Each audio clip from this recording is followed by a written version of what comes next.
Hola amigos, ¿qué tal? Stuart here from Spain Speaks with an update video today. We'll go through some of the main newspapers in the country. We'll have a look at El Mundo, El Pais, El Confidencial, the state broadcaster RTVE, as we have done in recent times. And then we'll go into the comment section and see what is happening there. And there was a little bit of debate happening yesterday in the comment section, so we'll check out some of those comments and see what the debate was about. Now we'll go straight into the news, and the first newspaper we'll have a look at today is El Mundo, and we can see that we are greeted with this article here on the left. Madrid amplía los cierres a 3 zonas y 3 municipios pese a la bajada de contagios. So Madrid extends closures to 3 more health areas and 3 municipalities despite the drop in the infection rate. And there's another article just below that that says los contagios en Madrid disminuyen por primera vez en 4 semanas. Now this is in line with what we were talking about yesterday, that there has been a decrease in case numbers here in Spain over the last couple of days. I mentioned yesterday that that was good news, or at least better news than we have been having over the last few weeks since Christmas, when those case numbers were going up and up and up, but now they're starting to go down. So we've reached the peak of that third wave and on the way down, which is good news. In the majority of the country, there are some places that still have a rise in infections, so the situation not under control there yet, but as we can see in places like Madrid, infections are on the way down. So good news for Madrid, and no doubt the Madrid Premier will start to ease restrictions, for example, the curfew times, because I know they want to push those back again to 11 p.m. They brought them down to 10, but they want to push them back to 11 as soon as they can, and obviously ease restrictions when it comes to opening times of bars and restaurants and the like. Remember that here in Madrid they do the opposite of other autonomous communities around Spain. We know that the Madrid Premier is a bit of a rebel. She's very anti-central government policies, and she's the main opposition voice at the moment for the Partido Popular.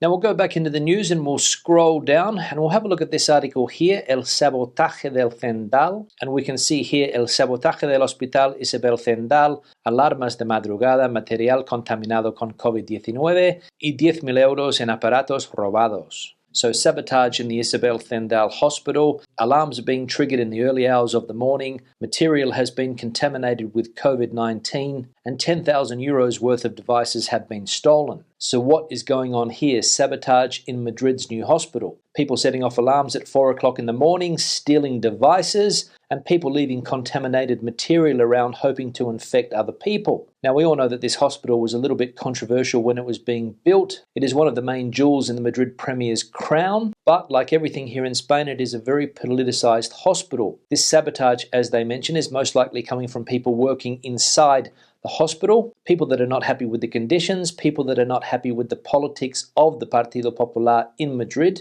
people that are not happy with the PP's attempts to privatize parts of the system over the last 20 years or so, and these most likely are the people that are sabotaging this new hospital. Now we'll leave El Mundo now, we'll go to El Pais, see what's happening there. The main news story that we can see on the left, again about Madrid. Madrid amplía de 4 a 6 los comensales en terrazas y obliga a llevar mascarilla en los bares. So Madrid increases the amount of people that can dine together at outdoor seating areas from 4 to 6, but it is now requiring people to wear masks inside bars and restaurants. We'll keep scrolling down and see if we can find any more news.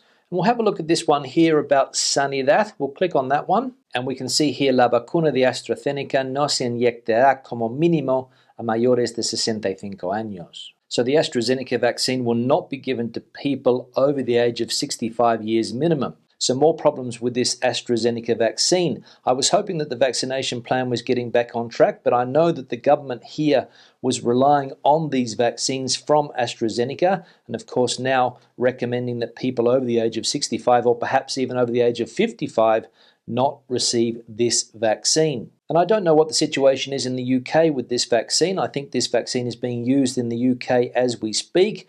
Are there limits also in place there? Can people over the age of 65 in the UK receive this AstraZeneca vaccine? Let us know what the situation is in the comment section below. Now we'll also have a look at the English version of El Pais today, because I saw an interesting article there before about tourism. So let's see what this article is about. And we can see here, we'll click on that one, Spain's tourism industry feeling the loss of British visitors. The number of tourists from the United Kingdom fell 82% in 2020 due to the coronavirus pandemic, with the Balearic Islands hardest hit by the drop. Some more bad news for the tourist industry here in Spain, especially the Balearic Islands, as we saw there, with the number of tourists from the UK falling by 82% in 2020. And as we know, 2021 is not looking good either. And if we go back to the article, we can see a picture of a beach here in Mallorca, and as you can see, not many people there. Now we'll go to El Confidencial, see what is happening in this paper today, and we'll scroll down and have a look at the health data today. We'll have a look at the map and the graph. We'll click on a few places around Spain and see what's going on from a health point of view. We'll click on Valencia, which has been a bit of a hotspot in recent times, and they are now sitting at 1,245 cases per 100,000 in the last 14 days. Andalusia, let's have a look, 888. We'll have a look at the Balearic Islands, 463. And we'll have a look at the Canary Islands as well, 173. So case numbers coming down in the Canaries as well, because as we saw the other day, they were around 180. And if we have a look at the graph on the right, we can see that that trend is definitely on the way down, and we are now just under the 30,000 cases a day mark on average for the last 7 days. And I think that peaked at around 35,000, so now down below 30 according to this graph. We'll scroll down and see if there's any more interesting news. We'll get past all of the news about the Catalan elections, not really interested in that. And we'll scroll down here and we can see news about the Partido Popular and the problems they're having with that old corruption case here in Spain, the famous Gürtel case.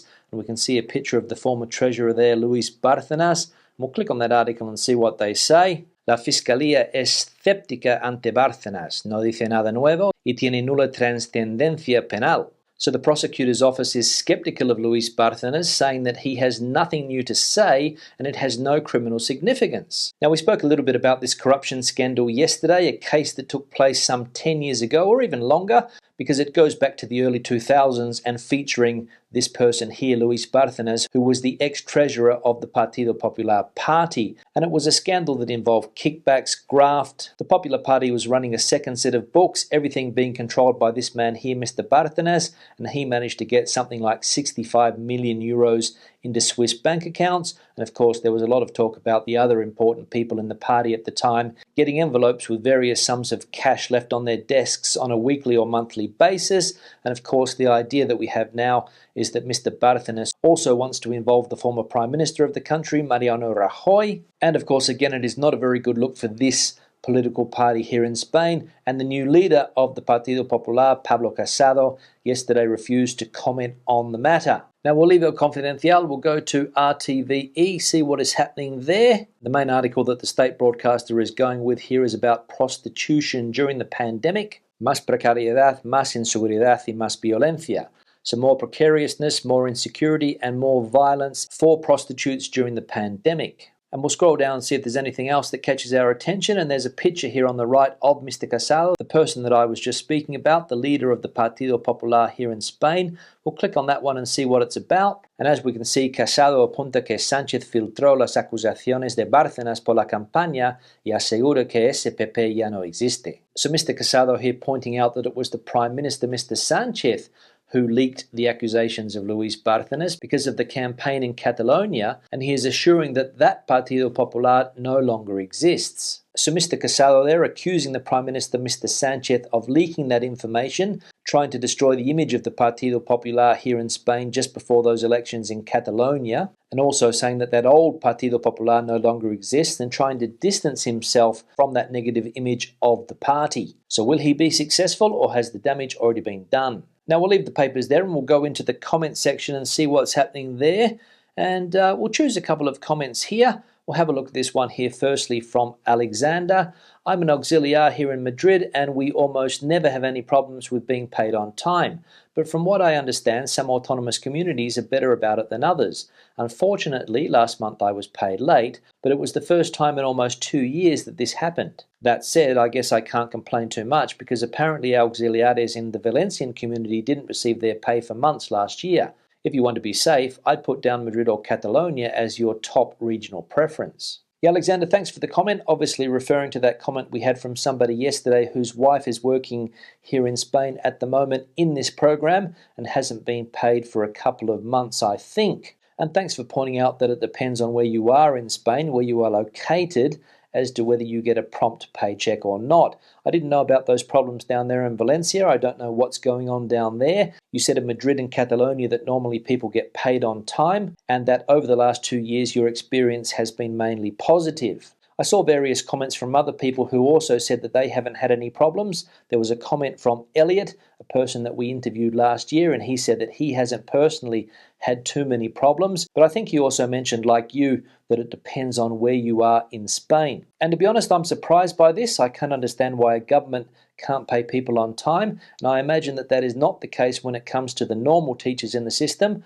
I presume that they get their pay every month on time. Otherwise, you would hear about it. And unfortunately, it seems that it's only the auxiliares who are getting messed about. We'll have a look at this one here from Alan. Yes, don't listen to scientists and medical personnel who have spent their careers investigating these viruses. Instead, listen to social media full of comments from any uninformed person whose facts cannot be verified but are much more sensational and so obviously the truth. That truth is COVID was invented in a lab by Netflix, so we would all take out a subscription during lockdown. Yeah, Alan, thanks for the comment and thanks for pointing out the truth about the COVID-19 pandemic. A plot by Netflix to get us all to take out a subscription. Now, I'm just going to put this on the record that what I just said was a joke and what Alan said in his comment was also a joke, and we don't want people taking our words seriously. But unfortunately, and as I have mentioned in various videos over the journey, there are people that would prefer to believe what they read and see on social media than listen to the experts about this pandemic. I have read so many theories over the journey, a lot of them about things that are just impossible to believe. And just when you think that one has gone away, a new one pops up. And why people prefer to believe news on Facebook or Twitter is beyond me. On that note, I'll start to wrap the video up. Questions and comments, please leave them in the section below. Debate the situation out as you normally do. Give the video a thumbs up if you liked it, thumbs down if you didn't. I'll see you tomorrow. Hasta luego.